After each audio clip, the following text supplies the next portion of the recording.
Assalamualaikum warahmatullahi wabarakatuh. Baik teman-teman, perkenalkan nama saya Nada Salsabila dengan NIM 6060. Di sini saya dari kelas 2B akan menjelaskan tentang Hodge dan Cardinal Movement. Baik, sebelum kita beralih ke Hodge adalah proses 4 imaginer yang bisa menjadi imaginer bagi bidan atau tenaga kesehatan dalam penurunan panggul atau posisi-posisi pada penurunan panggul pada persalinan.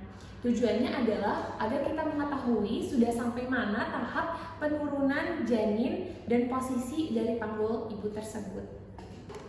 Selanjutnya kita beralih ke bidang Hodge. Bidang Hodge itu dibagi menjadi 4, Hodge 1, Hodge 2, Hodge 3, dan Hodge 4. Untuk Hodge pertama yaitu sejajar dengan bagian atas simfisis pubis. Nah, di lubang atas ketika ingin masuk ke dalam panggul.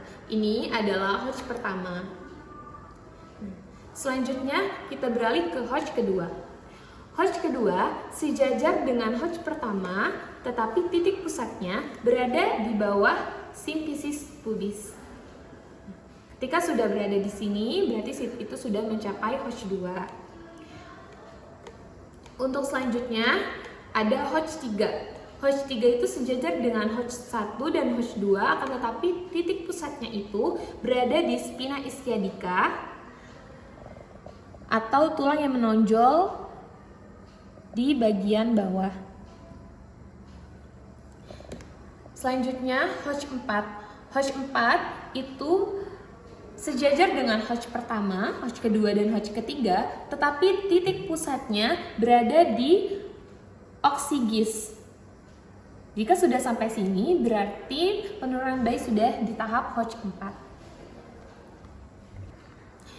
Setelah saya menjelaskan tentang Hodge, bagian-bagian Hodge, selanjutnya saya akan menjelaskan tentang Cardinal Movement. Cardinal Movement adalah langkah-langkah penurunan gerakan fisiologis pada bayi untuk adaptasi kepala janin dengan panggul ibu supaya mempermudah saat bayi masuk ke dalam panggul ibu pada proses persalinan. Nah, langkah-langkah Cardinal Movement yang pertama yaitu adalah descens. Nah, descens itu penurunan kepala janin sudah masuk ke dalam PAP.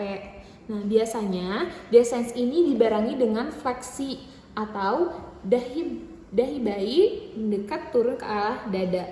Ini mempermudah bayi dalam penurunan. Baik, kita akan lanjut ke langkah-langkah Cardinal Movement. Cardinal Movement yang pertama itu ada descens. Descens adalah penurunan kepala janin yang sudah masuk ke PAP. Nah, biasanya descens ini kepala bayi turun secara melintang dibarengi dengan fleksi. Fleksi adalah dahi mendekat ke arah dada. Ini berguna untuk menyesuaikan kepala janin dengan panggul ibu supaya mempermudah persalinan. Setelah sampai ke bagian bawah simfisis pubis, sudah sampai di sini, bayi melakukan internal rotation atau bisa disebut putaran paksi dalam. Nah, putaran paksi dalam,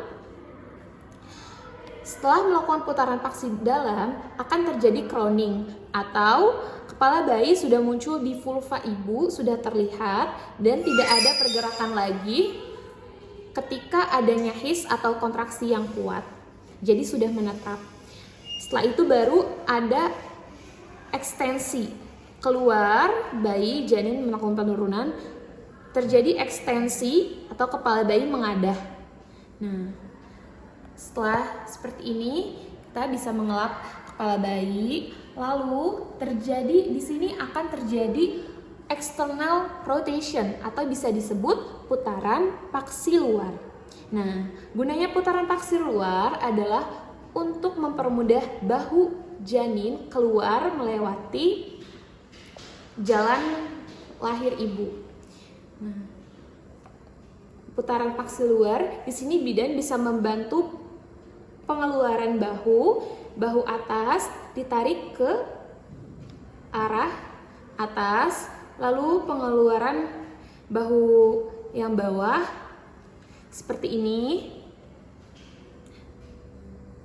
Nah, di sini sudah terjadi explosion atau janin sudah keluar secara menyeluruh. Baik teman-teman, tadi saya sudah menjelaskan tentang Hodge dan cardinal movement. Semoga apa yang saya jelaskan bisa bermanfaat bagi kita semua. Terima kasih, maaf bila ada salah kata. Wassalamualaikum warahmatullahi wabarakatuh.